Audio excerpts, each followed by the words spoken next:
find Sala standing in front of a window in the hallway, looking at the sunlight-dappled greenery of the garden outside. Hello, Sala. The Lord Regent always keeps himself so busy. I wish he would rest more often. Glancing out of the window, I see the Regent surrounded by a band of courtiers. I can't help but compare him with an old lion who was brought to bay by a pack of jackals. The writing is, misses some words, puts the wrong words in. It wasn't edited great. It was edited fine, but, it also wasn't perfect. Not much is. Seems like my decision not to bother the overworked Regent was the right one. Is there something you would like my help with, Lady Rosencruz? I'd like to ask you a few questions about the founding of the kingdom, if I may. I have the idea Sala is surprised by my request, even though her face remains as expressionless and impassive as ever. I'm happy to answer as much as I can. I heard, well, overheard actually, from some noblemen that the kingdom was founded only 20 years ago. That's right, before the king, Eskia was more of a geographical concept than a political entity. So, the aristocracy used to be heads of independent sovereign states. They were. The great lords waged endless feuding with each other, devastating the land and its people. The small ones were little more than robber barons, plundering each other's villages and caravans. You know so much about those times, it sounds almost like you've lived through them. I haven't, and I'm thankful for it. I was created after the Queen died, when the king had already united the realm and brought the aristocracy into submission. He introduced a new legal system that outlawed private feuds and baronial raids. Then he promoted a civil service and regulated the rights and duties of the kingdom's various estates. The king must have been a genius. How did he unite the realm? The aristocrats respect only force of arms, Lady Rosencruz. Was he one of them, an aristocrat? I don't know. He came alone into Eskia and acquired a band of followers. Peasants and burghers flocked to join his banner because he promised them more rights and an end to the raids between their feudal masters. You can't defeat knights with peasants and burghers. Burghers? I honestly don't even know what that is. I can't, Lady Rosencruz, but he did. Strange. He first either conquered the lesser nobility or intimidated them into joining him, conscripting their forces into his own. Then, he took on the great dukes, taking advantage of their deep-seated hatred of each other to defeat them one by one. By the time they recognized the threat he posed and banded together against him, it was too late. Their united army was unable to coordinate, and the king decisively defeated them in the Battle of Westprim 20 years ago. Finally, he forced them to swear fealty to him on that field of battle, which marked the founding of the kingdom. Impossible. I beg your pardon. The proposition is historically ludicrous. A hero without an established power base appearing out of nowhere, unheard of and unasked, gaining the support of the common people, defeating the local lords and making himself a king. That sort of thing only happens in fantasies, never in real life. But it did, apparently. Even for a genius, the king's rise to power is a little too meteoric to be credible. There is more behind his success than Sala is either able or willing to tell me. Well, let's leave it at that. What happened after the kingdom was founded? Not every great lord had submitted, and many of the robber barons remained as rapacious as ever. The king had his hands full reducing the rebels' bases, hunting down the unruly nobles until they had all either knelt or had been hung. He established the Eskian Guards for that purpose and led them on the most dangerous campaigns and expeditions. His wife died around this time, didn't she? Yes, he did not have much time to grieve, even though I know that he mourned her passing deeply. How do you know? I thought you said you were created after the queen had passed away. The king is a caring and kind person. He would have been deeply saddened by the loss of the one he loved. I'm sure he was. Having gotten the information I was looking for, I cast about for a way to politely end the conversation. Thank you for taking the time to answer my questions. I shall not impose upon you any longer. Good day, Lady Rosencruz. Sala curtsies towards me and returns to the window. In the garden, I can see the Lord Regent, still trying to fend off the ring of noblemen encircling him. Alright. What can I create? It requires How much money do I have? Oh god. Regular fountain water cleansed with magic. Let's do that. He has the power. Gained 1 water. Alright. I don't have much money. Maybe I should do a mission. It's hard to know what I should do. Bomb causes small explosions. What is this? A simple soup made with herbs.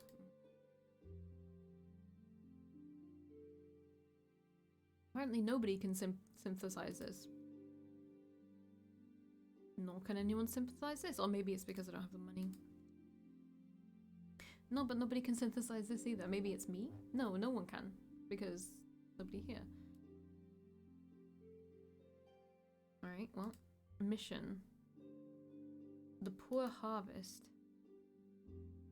We need herb soup. I'm sorry, I don't have the fucking money to do that. I mean, they all have enough, so... Right. The discreet inquiries I had made at the palace have borne fruit at last. The quartermaster has found the family of the captain of my escort that night. With the death of the family's main breadwinner, the good captain's wife and their daughters have moved back to the countryside of Spellor. Nobody knew how they had been coping since. I decided to pay the bereaved a visit to offer them my condolences and my gratitude. More practically, I also want to find out if there was anything I could do to help the widow and her children. Princes had helped me prepare small gifts, just simple offerings of flowers, food, and the like. I did not want to insult them with a gift of money, for their loss had been much greater than that. However, if such was what they needed, I was prepared to be generous with the salary I am earning as royal tutor. When I presented myself to the front door, the widow was inclined to be standoffish at first. After I managed to convince her of my sincerity and good intentions, she invited me for tea, and we had a frank discussion about her family's situation. They were currently living on the savings accumulated in the happier days, and the widow was looking for an adequate job to support her children. I had offered to arrange a position for her in the palace's housekeeping staff and for her daughters to enter the Royal Military Orphanage. Normally, it was only open to the orphans of the aristocratic war, but as their father had been a commissioned officer and died on active duty, I would have been able to stretch the point. Alas, she rejected my offer. At length, she told me she was glad the one her husband died for was such a sensible young person. However, she had no intention of moving back to the capital and wanted to live a simple life with her family. In the end, I could only convince her that I would talk to Prince Nazir and find a suitable occupation for her at Spellor. It wasn't much, but I also made them promise to seek me out if the need arises. Returning to the palace, I sincerely hope they'll be alright. I am muttering quietly to myself, reviewing the syllabus for today's classes when a voice caught my attention. Could that be Aurelius? With whom is he speaking? Excuse me, but there's one person who I've been getting my affection up with, and that is Serin. So where is he? Careful not to be spotted, I watch as Aurelius stands next to a large marble bust, engaged in conversation whilst oblivious to the world. His conversation partner, however, remains half hidden from view behind the bust. Neither of them has noticed me, nor does it seem like they will. Unable to help myself, I peer more closely at the two. Sala. Long hair flashing in sunshine, sharp-tipped ears tucked underneath a gentle expression that calms the soul. There is no mistaking it. The woman he is speaking with is Sala, my personal servant. What business does he have with her? Why are they standing so close together? And is Aurelius genuinely smiling? Oh, my bad. I wonder what they are talking about. Only one way to find out. I walk up to the par and utter a polite greeting. Good day. Lady Rosencruz. The duo turns towards me, Sala smiling and Aurelius not so much. What do you want? Snarking at me the moment he sees me. If it was anyone else other than Prince Aurelius, I would have deemed this event suspicious. Nothing in particular. What are you two talking about? Please excuse me, Your Highness. Lady Rosencruz wishes to discuss matters with you, so I will bid my adieus and be out of your way. You're not in the way. Sala merely smiles again and curtsies gracefully. In a delicate fashion, she then turns and walks away, leaving me gaping wordlessly after her. Well, I hope you have a good reason for interrupting us. Sorry, I had no idea. I was only wondering why Sala was talking to you. She asks about how I am sometimes. It's nothing out of the ordinary. A servant, not assigned to a prince, casually asking after his well-being, is something out of the ordinary. That prince replying to and even being friendly with the servant is even more out of the ordinary. And that prince being Prince Aurelius, out of all people, makes it the most out of the ordinary event I've seen. Needless to say, I keep these thoughts to myself. I don't need to be engaging in another sparring match, so that's why Sala left so quickly. She doesn't want her personal concerns towards the prince to be widely known about the palace. Aurelius, on the other hand, doesn't look like he cares much at all. Sala has been working in the palace for as long as I can remember, and she has always been a caring and devoted companion to my brothers and I. I wonder how old Sala actually is. She doesn't look much older than Aurelius, but from what she said, she must be at least old enough to be his mother. It's amazing how a homunculus' appearance always stays the same, no matter how much time passes. An envious trait indeed. She's been alive for like 20 years-ish?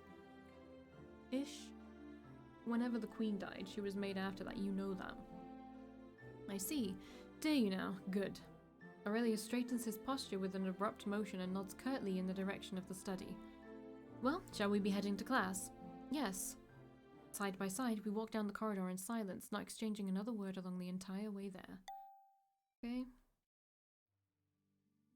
My bad.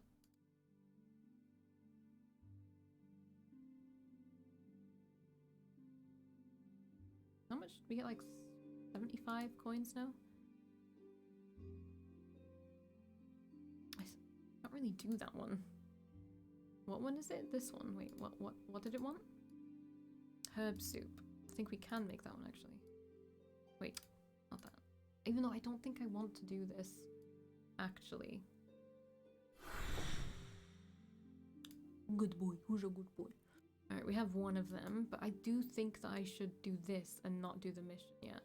I think this is more important.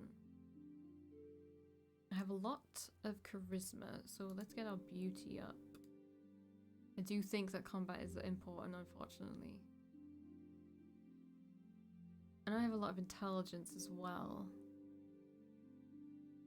We do need beauty, though it's very hard to know what I should be getting up. It really is. Right. We're just gonna start overwriting some at a certain point. Alright. 3 combat, 2 beauty, 5 intelligence. Nah, we doing a reload, boys. We doing a fucking reload. That's garbage. I'm not having it. 4 combat, 5 beauty, 3 intelligence. You know, that's fine. I can deal with that. Finding myself unexpectedly, you know, let's just have a look. Yeah.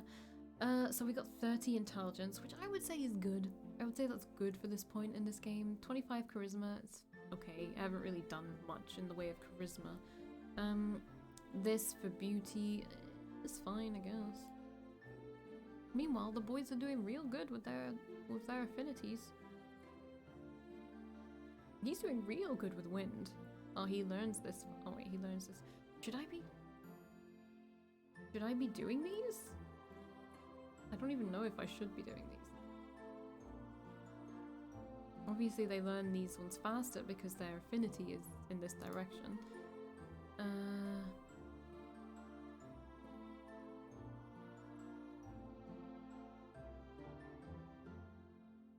According to Aurelius, Sala has been working with the palace a long time, yes.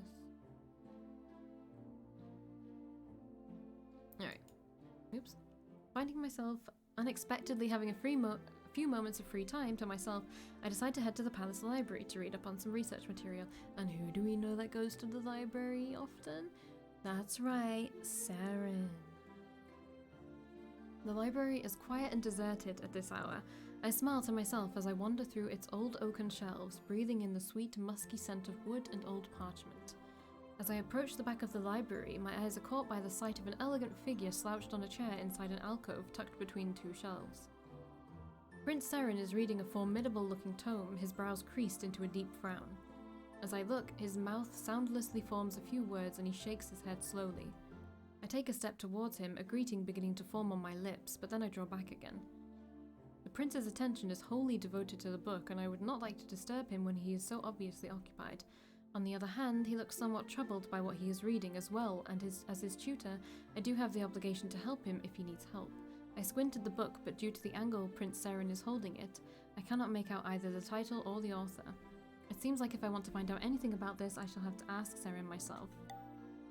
Ooh, charisma success. Sweet, I'm so happy that that was a success. I cough discreetly and smile at Serin when he glances up from the book. I'm guessing that must be Geralt's Guide to Modern Siege Weapons. Serin raises an eyebrow, but he looks more pleased than annoyed by my interruption and returns my smile. Why would you say that? You're scowling and pinching your forehead like you're suffering from a terrible migraine. Serin laughs wryly and spreads his hands out as if in acknowledgement. Geralt's Guide is reputed to be the most boring book ever written. I can think of quite a few contenders for that title, but yes, Geralt's Guide would be right up there with the best of them. Worst, you mean? So you read it before? I have the doubtful pleasure. It's not the book I'm reading now, of course. What is the book you're reading now? A travelogue to the Kingdom of Marin. The neighbouring kingdom. You don't look like you're enjoying it much. No, I must admit I'm not. I try my best to muster up a polite inquiry about any political implications. You never know who might be listening in after all. Why? Are you not fond of Marin's landscapes? Prince Serin hesitates the briefest moment before making his reply, and I have the feeling he is choosing carefully what words to say as well. I've never been there before, so his reply clearly did not answer my question, but I refrained from pressing the issue. If so, would you consider going on a trip soon? One of these days, perhaps. His smile turns bitter for the briefest moment before he looks at me again, and I'm wondering if it might have been my imagination. Why have you come to the library, Lady Rosencruz? To drink of this ancient fountain of wisdom, naturally, Your Highness. May I ask if there is any fountain in particular that you are seeking? There is, actually. A chuckle escapes his lips as the prince looks at me fondly. And may I ask if the name of that fountain might not be Geralt's Guide to Modern Siege Weapons? I did not know clairvoyance numbers among your considerable and wide-ranging array of talents, Your Highness. Serin laughs again and stretches out his arm straight forward, gracefully motioning it to the right. You'll find it 3 shelves down this row and then 5 shelves to the right. It's under the history catalogue. I am afraid I have to return to my regular duties. Please accept my excuses, Lady Rosencruz. Goodbye, Your Highness. Serin tucks the book under his arm and walks away. Putting the prince and his mysterious book out of my mind, I plunge back into the maze of bookshelves, returning to my original intention of finding a few books on military strategy to study. I want to see if anything has changed. Has that changed? I don't know if us matching the oh god, I'm totally blanking on a word here. But there's like the charisma check. If us passing the charisma check got us any points in his favor, I don't know. Maybe. Now, where did Prince Serin say Geralt's Guide to Modern Siege Weapons was again? 3 down, 5 to the right. I struggled to write anything. Beyond the assurance of my well-being and hopes that they are similarly of sound mind and body, my half-written letter sounds contrived. I imagine that great travels naturally bred great stories, but my blank paper mocks the very notion. Since my last letter, the state of Veskia, the prince's, and even my own work holds nothing noteworthy, but my last correspondence was aeons ago. I fear they will worry for me. I sigh in relief at the knock and set my pen aside, grateful for the distraction. Come in. Lady Rosencruz? The homunculus steps into my room and curtsies in my presence. I regard her curiously. And may I help you, Sala? Next week, the royal family shall depart on their annual tour of Veskia. Annual tour? Sala nods in confirmation. Previously, the king toured the entirety of his kingdom once a year, visiting loyal lords and spending time among his faithful commoners. It is a much beloved tradition, so the Lord Regent and princes wish to continue it. I see. With the princes absent, I could find far more time for my work, or to perhaps relax. But I bear a message. After a pause, she tilts her head in thought. Actually, 2 messages. Oh, well, let's hear them. Both Prince Serin and Prince Nazir asked me to extend to you a personal invitation to accompany them. Oh, Aurelius fucking hates me, what a shocker. You mean together? No, the 2 requests were separate. Their itineraries vary slightly, so you will need to choose which prince to accompany. I shake my head, amused. What of Prince Aurelius? It feels expected that he didn't extend the same courtesy. Then again, if he had, I would have had to bring my sword just in case. Prince Aurelius typically joins the rest of the family later. I look to her for answers or any desire to elaborate, but her expression is inscrutable and demure as ever. That is everything, Lady Rosencruz. Please do let the princes know your choice as soon as possible. Thank you, Sala. The homunculus curtsies and takes her leave. Let's see. Obviously we're going with Prince Serin. I guess Aurelius didn't... He doesn't go, maybe, because he's a bastard or whatever, right? Alright, so we're going with Prince Serin, that's a no-brainer. Although Prince Serin has proven a model student and a joy to tutor, we still have not had the chance to speak in a less formal setting. This shall be the perfect opportunity to familiarize myself with him and observe him amongst the common people. Turning back to my desk, I complete my responses to the princes, then set them aside. For now, the letter to father remains half-written. I can only hope that the events following these next few weeks change that fate. Alright. We are probably not going to do that one.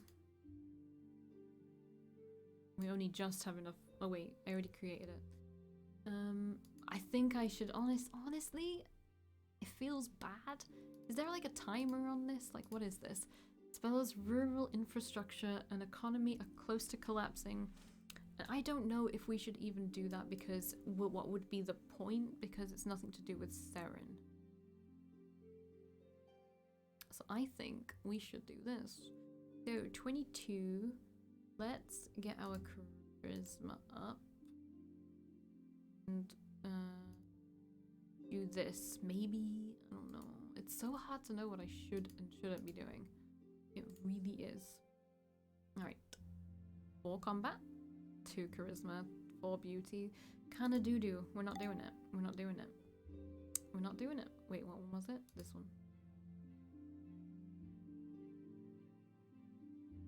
Start. 5 combat, 3 charisma, 5 beauty. You know what? I'll go with it. I'll deal with that. I'll deal with that. Let's have a little looky-loo. So we have 27 beauty. I just think combat is important in not dying. I don't actually know. I don't know. I just don't know. And it's really frustrating that I don't know if I desperately need combat or not. I don't know. We'll have to see. Okay. New missions are available. Cool. The palace has become increasingly silent in the days preceding the Grand Tour. The nobles, courtiers, and pages that normally crowd the pillared halls and marbled chambers are all but gone. I imagine they have all returned to their own castles and fiefs. I'm looking up what this is. I need to move my drink though. I'm looking up what this is. I'm sorry, I just don't know. Fief.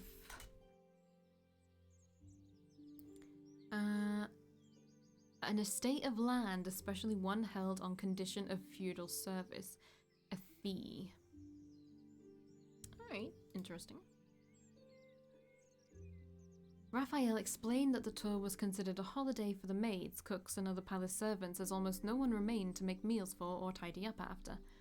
Everyone may use it to return to their families, only to join them on the streets of their little hamlets and burgs, excited to catch a glimpse of the same royals they otherwise attended to. But perhaps there is some worth in seeing the familiar from a new perspective or with different company. I muse on this as I stroll through the deserted hallways. I am to meet the princes and the rest of our party by the gates at dawn. Sala informed me of this when she woke up, well before the first rays of sunlight had even climbed over the castle walls. Yet, despite the early hour, I am excited to head out of the palace.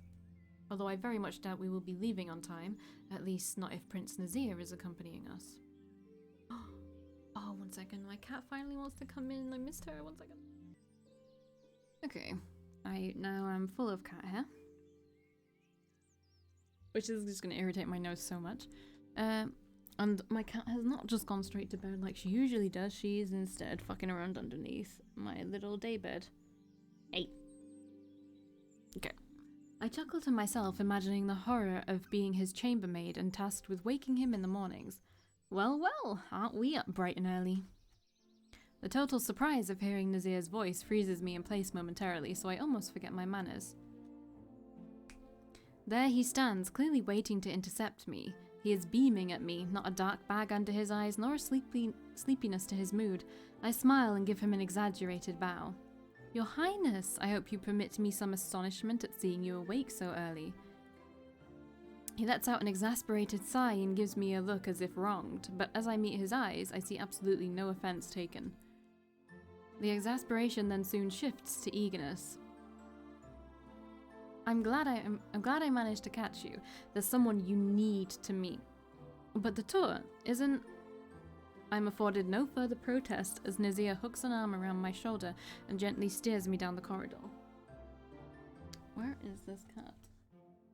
Actually, need to keep an eye on her. A little bit. But sadly I have no idea where she's gone, so she can go away. Alright.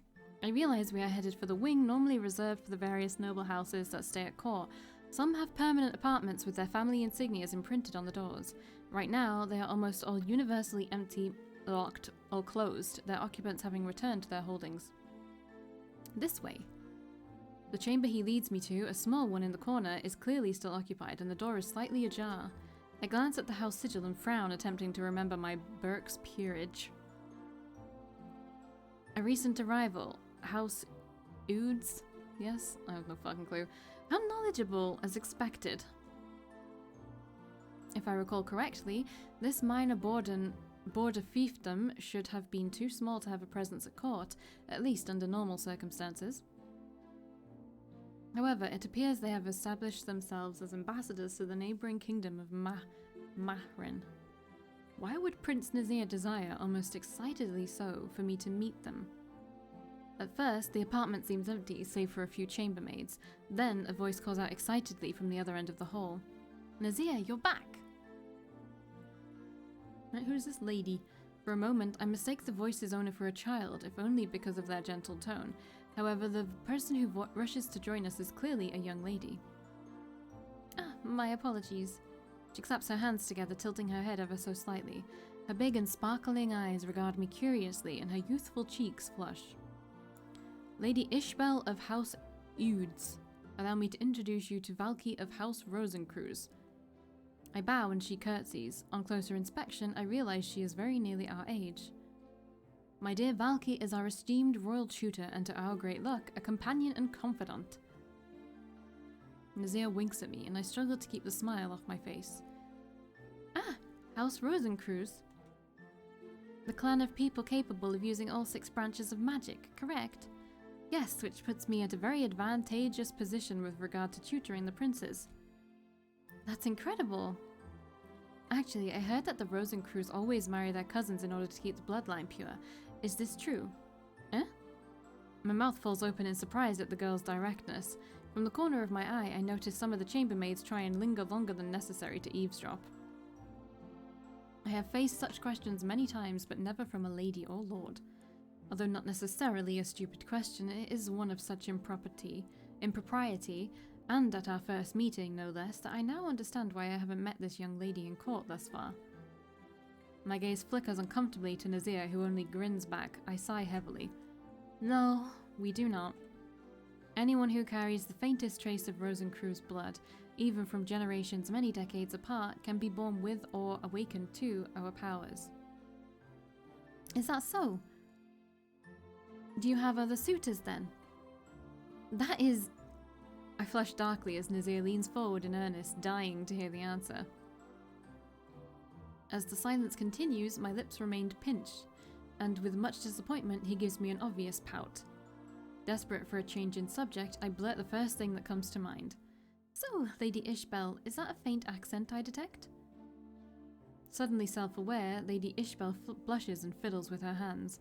When she speaks up again, the accent is absent. My father, our fief, sits very close to the border. We often entertain ambassadors from Mahrin. I must have picked it up from them. That's strange, for it sounded of southern Mahrin, which lies quite a distance from the lands of House Oods. Naturally, I'm certain they get ambassadors from that area as well, but so frequently as to have such an influence? How odd. I seem to have succeeded at making her self-conscious enough to drop the subject. It's difficult, but I managed to hold back a relieved sigh. House Oods is so great a distance that, alas, we shall be unable to visit.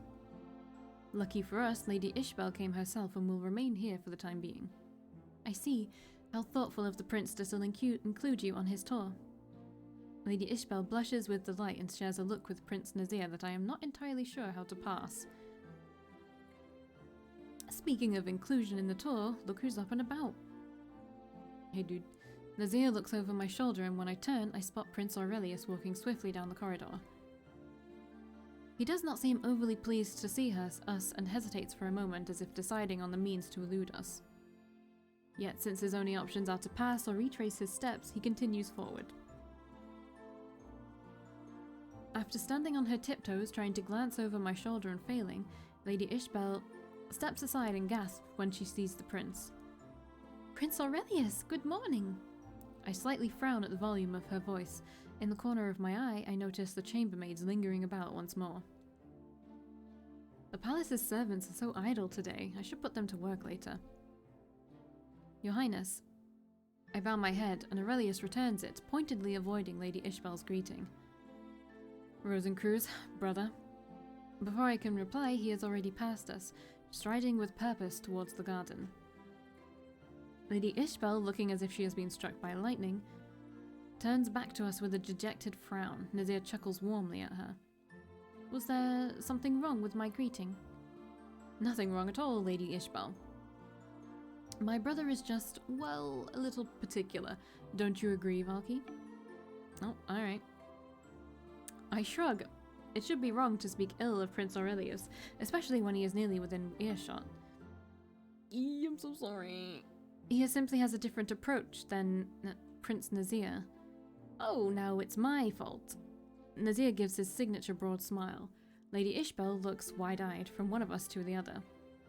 Did I do something wrong or not? I clear my throat, glancing at the light streaming in through the windows. Your Highness, I believe it is time to join the Lord Regent and your brother. Nazir stops mid-sentence, looking suddenly apologetic. Oh, yes, He glances at Lady Ishbel, then back to me. You go on ahead, I shall be with you in a moment. Very well. I extend a polite bow to both of them. Lady Ishbel, it was a pleasure to make your acquaintance. Yes, it's been lovely meeting you as well. I leave the two chatting merrily as I hurry through the courtyard and towards the gates. Inquiring at the entrance, I am told that the party has already assembled outside. I stop for a moment to bask in the beauty of the morning. The sun barely cresting the walls is nonetheless warm and welcoming. A lone whinny carries far in the quiet air. I spot the assembled party in the distance by the gates. When I arrive, Prince Serin and the Lord Regent are all already in attendance. I take a moment to catch my breath. Your Highness, Lord Regent. I bow at them each in turn.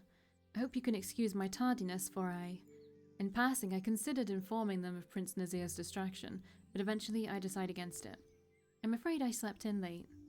Lord Regent smiles indulgently, returning the greeting. Not as late as Nazir, it seems. Did you see him? Before I have time to decide whether I should fib or come clean, Prince Serin senses my worries and swoops in. I am certain my brother will be here soon. Yes, quite so. With that, the Lord Regent wanders off to confer the day's itinerary with the Lord Marshal, and I find myself in the company of Prince Serin. We are far from alone, as the closest guard stands but a few steps away. Many thanks for the invitation, Your Highness. Prince Serin smiles and shakes his head. Not at all. It pleases me greatly that you agree to accompany me. A silence falls between us, but the surrounding clamour is not very conducive to frank speech. Stable boys and guards mill about, waiting for the younger prince to arrive. As always, Prince Serin is an island of calm, content to wait in silence. With his attention firmly affixed on the palace doors, I take a moment to inspect him. The morning light gives him a look of uncommon gentleness, and on closer inspection, there is a glow to his cheeks that looks like eagerness. And we will see what else there is to hear about him in the next one. Bye!